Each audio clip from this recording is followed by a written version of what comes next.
Ta vie, elle est pas faite pour être simple. J'ai réalisé ça il y a pas longtemps, mais en fait, pendant toute ta vie, tu traverses des épreuves, pendant toute ta vie, tu traverses des moments difficiles, et il t'arrivera forcément des choses compliquées, que ce soit, je sais pas, sentimentalement ou physiquement. Finalement, l'humain, t'es fait pour faire des choses difficiles. Il suffit rien que de regarder nos ancêtres. Nos ancêtres, pour trouver à manger, s'ils voulaient chasser par exemple, généralement, ils parcouraient entre 30, 40, voire 50 kilomètres par jour. Aujourd'hui, parcourir 30, 40, 50 kilomètres tous les jours à pied, c'est pas du tout la norme. Et c'est quelque chose de très compliqué que seulement une minorité de la population est capable de faire. Sauf que si on réfléchit bien, avant c'était littéralement normal pour nos ancêtres de tous les jours courir 30 à 40 kilomètres pour chasser. Et en fait, tout ça pour dire que pour, entre guillemets, survivre, pour assurer quelque chose que tu veux, c'est censé être difficile en fait. C'est censé être dur. Bon, je changeais par là, parce que la qualité de la caméra me plaise pas trop. Enfin bref, tout ça pour dire que t'es fait, t'es constitué dans le but de vivre des épreuves. Ta vie, tu vas forcément passer des épreuves. Alors si on prend le terme vraiment à sa juste valeur, on peut parler des épreuves déjà, des examens que tu vas passer. Il y aura toujours des épreuves. Il y aura des épreuves sociales, tu vas devoir aller parler à des gens que tu connais pas, tu vas devoir, je sais pas, passer des entretiens d'embauche, trouver un travail, parler à des gens quand tu seras à ton travail, etc. Ça peut être des épreuves. Après, forcément, c'est plus ou moins adaptable en fonction de qui tu es et en fonction de quel point tu as déjà progressé. Deuxièmement, tu vas vivre des choses difficiles mentalement. Tu vas vivre des moments où, je sais pas, tes potes vont arrêter de te parler, ta copine va te quitter, ton copain va te quitter si t'es une meuf. Je sais pas, tu vas avoir à subir un divorce, la perte d'un proche, etc. Et en fait, il y a des choses dans ta vie, que ce soit la mort ou même des choses plus simples, qui finiront forcément par te blesser. Et le truc, c'est que ta vie, finalement, tu te construis vis-à-vis des épreuves que tu traverses. En fait, tu vas te construire à travers la souffrance, finalement, que tu vas endurer. Pour moi, plus quelqu'un souffre, plus il est à même de se développer. Et certes, c'est compliqué, etc., ça fait mal. Mais je dis pas le contraire, tu vois. C'est difficile de gérer sa souffrance, c'est difficile de gérer ses émotions. Mais finalement, peu importe comment tu te sens, le résultat est le même. Tu peux pas te permettre de rester indéfiniment à rien faire pour ta situation et à simplement rester, entre guillemets, à contempler ta vie qui est complètement désuète. Je sais pas ce que ça veut dire, en vrai. Je vais aller vérifier. En vrai, il y a un sens du mot qui veut dire périmé. Donc je pense qu'en vrai, c'est pas trop mal. Parce que, d'une certaine manière, une vie où tu fais rien, c'est un peu une vie périmée. C'est un peu une vie où finalement, en gros, ta véritable vie, tu l'as laissé passer. Ça veut dire que c'est comme si tu étais un produit alimentaire et que tu laissais la date de péremption te consumer. Tu vois, que personne te mangeait. Et je dis, enfin, c'est pas vraiment une belle métaphore, mais en gros, c'est littéralement, ça veut dire que tu spectates ta vie. Tu es un spectateur de ta propre vie. Et ça, tu veux pas être un spectateur de ta propre vie ou de la vie des autres. Si t'es sur Terre, finalement, peut-être qu'il y a une vraie raison pour laquelle t'es sur Terre. Genre, déjà, t'as une chance sur des centaines de milliards, si ce n'est plus, d'être apparu. T'es quand même là, tu vois. T'as une chance, finalement. Les gens, j'entends souvent dire, ouais, mais j'ai pas de chance, j'ai pas de chance. T'as déjà une chance infinie d'être en vie, tu vois. Donc, autant en profiter, autant être à fond pendant cette vie, tu vois. Tu vas pas te laisser, entre guillemets, mourir juste parce que justement t'as peur de mourir ou t'as peur qu'il t'arrive des choses. Genre, tu dois vivre des épreuves, tu dois passer des moments difficiles. Et c'est ça qui te rend plus fort finalement, tu vois. Si tu sors jamais de ta zone de confort, si tu restes toujours, entre guillemets, dans un mode de vie hyper simpliste, hyper facile, entre guillemets, si la seule chose que tu fais, c'est que tu te réveilles, tu descends, tu prends ton petit déjeuner, tu prends ta douche, tu te remets dans ton lit, ça t'apporte pas grand-chose. Et j'ai réalisé, parce que honnêtement, ça fait quelques jours que je travaille plus trop. Franchement, j'ai eu des difficultés. Et qu'est-ce que j'ai fait, tu vois? Hier soir, j'ai réfléchi, j'ai posé mon téléphone, ok? j'ai posé mon téléphone, je me suis mis dans mon lit, j'ai regardé le plafond pendant 30 minutes, 40 minutes, 50 minutes, 1 heure, 2 heures, et j'ai réfléchi à plein de choses. Et en fait, moi, c'est quelque chose que je fais, c'est que je pense que d'une certaine manière, quand je me sens pas bien, j'ai rien vraiment vécu de difficile dans ma vie, ok? J'ai vraiment traversé aucune épreuve compliquée. Donc, d'une certaine manière, je me considère pas légitime à exprimer une souffrance, tu vois. Quand je souffre, je sais que c'est uniquement mon cerveau qui me... Comment dire? C'est uniquement mon cerveau qui me fait comprendre que je réfléchis trop à trop de choses, ou je sais pas, genre j'ai trop donné pour une seule chose dans un truc, et il faut que je fasse une certaine pause, tu vois. Sauf que là, je peux plus me permettre de faire des pauses, en fait. Sauf que moi, mon cerveau, il réfléchit toujours au pire scénario, et voilà, j'ai des difficultés toujours avec ça, que soit je pense pas assez, soit je pense trop. Je suis jamais dans l'entre-deux, tu vois. Donc, c'est pas fou. Mais ce que je veux dire, c'est que c'est quand tu traverses des périodes assez difficiles, quand tu passes par des épreuves finalement que tu surmontes, que ben, tu finis par réfléchir et relativiser les choses, tu vois. Et tu finis par finalement soit te sentir mieux, soit toujours te sentir mal, mais entre guillemets, tu seras construit, tu seras peut-être plus développé. Et je pense que la plupart des gens finalement qui, entre guillemets, progressent le plus vite dans la vie, c'est un peu ceux qui utilisent leur souffrance comme carburant, tu vois. En fait, imaginons que t'es pauvre, il y a une forte chance que t'as envie d'être riche. Pour moi, pour moi honnêtement, le délire de ouais, je veux une vie minimaliste et tout, je veux une vie simpliste, je dis pas que c'est mal forcément, c'est bien, vous faites ce que vous voulez.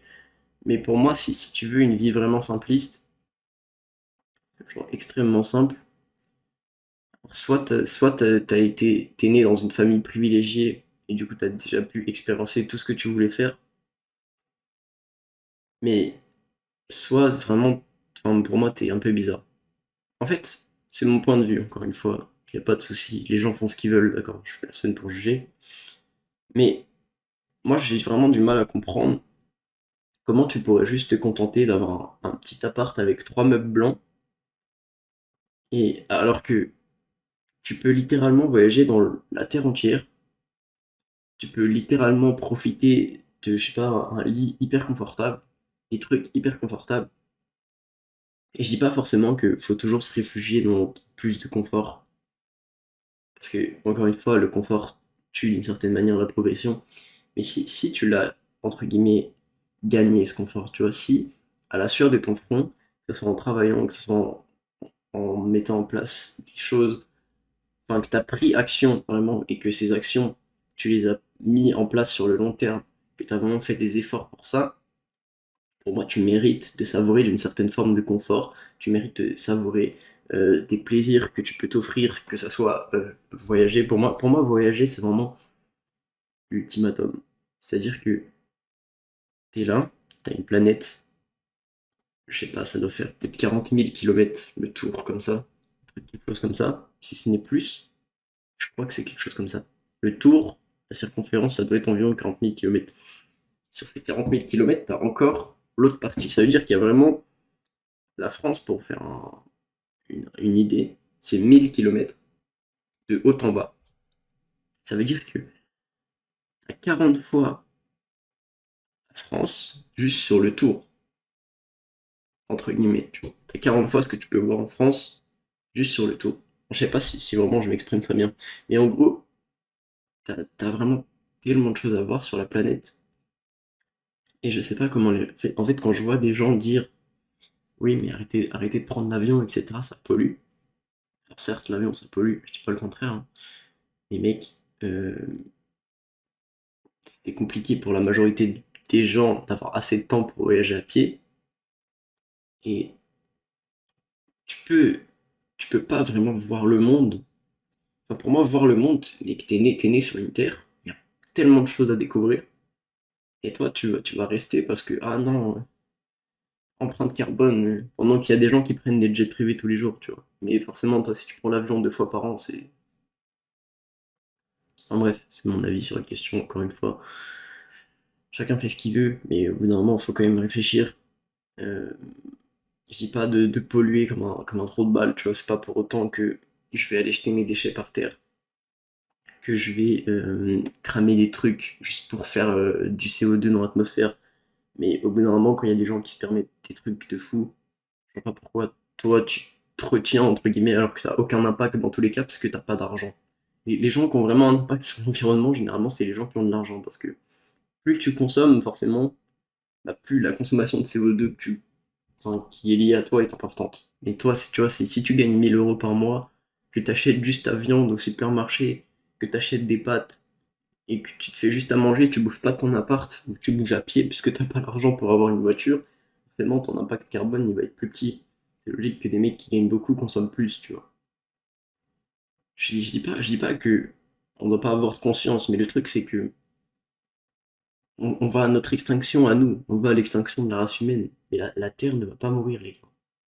La seule chose qui pourrait faire mourir la Terre, c'est une planète de la même circonférence qui rentre dedans. Ça n'arrivera sûrement pas. Enfin, en tout cas, j'ai beaucoup de mal à croire que ça arrivera. Donc, au pire des cas, la race humaine disparaîtra, mais on s'en fout, mec. Enfin, genre, dans tous les cas, t'es amené à mourir. Donc, tant pis. Enfin bref, je me suis complètement dévié du sujet de la vidéo à la base. Mais je voulais juste dire que les épreuves que tu surmontes dans ta vie, c'est ce qui va faire que tu vas avancer, entre guillemets. Et je vais donner un exemple très simple. Imagine un jeu vidéo, ok? Tu as le premier niveau. Le premier niveau, il est très simple, tout le monde peut le réussir, même si tu as du mal à comprendre les commandes. Le deuxième niveau, il va être un petit peu difficile. Forcément, il va y avoir, je sais pas, des monstres, etc., qui vont apparaître, des choses qui vont être un peu plus compliquées. Et là, les mecs qui n'ont jamais joué avant, ils vont peut-être pas le finir du premier coup. Tu comprends ce que je veux dire? C'est exactement la même chose. Dans la vie, tu commences, entre guillemets, un peu niveau 1. Ça veut dire que t'as pas d'expérience, t'as pas forcément de connaissances non plus. Donc t'es voué à apprendre, t'es voué à vouloir connaître des choses, tu vois. Donc qu'est-ce que tu vas faire? Tu vas, entre guillemets, sortir de ta zone de confort, tu vas apprendre des choses. Hop, je sais pas, tu vas aller à l'école, tu vas apprendre, tu vas lire des livres, tu vas faire des trucs dans ton temps libre, etc. Bam, t'apprends des choses. Tu fais du sport, bam, tu connais un truc sur des sports. Et tu vois, après, t'arrives à un certain moment, et bam, là, va falloir vivre de nouvelles épreuves. Va falloir passer des examens, passer le permis, donc apprendre à conduire. Je, je parle de la vie de la majorité des gens, apprendre à conduire. Hop, euh, tu vas devoir soit trouver un job, soit partir en études sup, donc encore des examens. Enfin, en fait, ce que je veux dire, c'est que constamment, la vie, elle te propose de nouvelles épreuves, tu vois. Ta vie est faite pour être difficile. Tu peux pas, entre guillemets, craindre que ta vie soit difficile, parce qu'elle va forcément l'être. Je veux dire, les seules personnes qui ont vraiment la vie facile, et encore, parce qu'il leur arrive quand même des choses, tu vois, c'est les gens qui naissent avec enfin, énormément de aisance, que ce soit financière, et qui en plus ont des parents présents, qui arrivent à avoir des amis qui sont pas là que pour l'argent, et qui arrivent. Donc, entre guillemets, c'est une grande minorité de personnes qui arrivent à avoir une vie à 100% facile, tu vois. Personne, enfin, il y a quasiment personne qui arrive à avoir une vie 100% facile. Et dans tous les cas, même après, ces gens-là, des personnes de leur famille, des personnes de leur entourage vont mourir. Ça va arriver, tu vois. Donc ça sera une épreuve à surmonter. Ce que je veux dire, c'est que il n'y a pas un seul humain sur cette planète Terre qui traversera aucune épreuve de sa vie. Ce qui est important de retenir, donc ce que j'étais en train de dire, c'est que le plus important, c'est ce que tu fais de ces épreuves, tu vois. C'est quelles leçons tu vas en tirer, comment tu vas t'en sortir, qu'est-ce que tu vas faire pour t'adapter à la situation. Et en fait, c'est tous ces paramètres-là qui vont faire que vivre quelque chose de difficile, ça sera plus ou moins facile pour toi. Parce que si tu t'habitues, entre guillemets, que ton confort, c'est vivre des choses difficiles. Je sais pas, je vais prendre l'exemple de David Goggins. Le mec, il courait des 200 kilomètres parce qu'il avait envie. Et en fait, ce qu'il faisait, c'est que pour lui, il s'adaptait au confort de l'inconfort. Je sais pas si c'est vraiment facile à comprendre, mais en fait, il était tellement dans l'inconfort tout le temps que pour lui, l'inconfort, c'était devenu une sorte de normalité. Genre, il ressentait plus rien à. entre guillemets, être dans un état où t'es pas confortable à faire quelque chose. Et ça, je pense que c'est l'une des forces les plus folles qu'un humain peut avoir. C'est-à-dire que t'apprends tellement de ton inconfort qu'au bout d'un moment, il ne te perturbe même plus. T'es juste dans la capacité de le gérer à 100% et de devenir, entre guillemets, plus fort à chaque épreuve et tout le temps. C'est à peu près tout ce que j'avais à dire dans cette vidéo. J'espère qu'elle vous aura plu. J'espère que le ton assez calme que j'ai essayé d'avoir euh, est sympa à écouter. En tout cas, moi je vous souhaite à tous une bonne journée ou une bonne soirée. N'hésitez pas à vous abonner, à commenter, à mettre un like si la vidéo vous a plu. Mes e-books sont disponibles en description et je vous invite à me contacter sur Insta si vous avez quelconque question. Bonne journée, bonne soirée.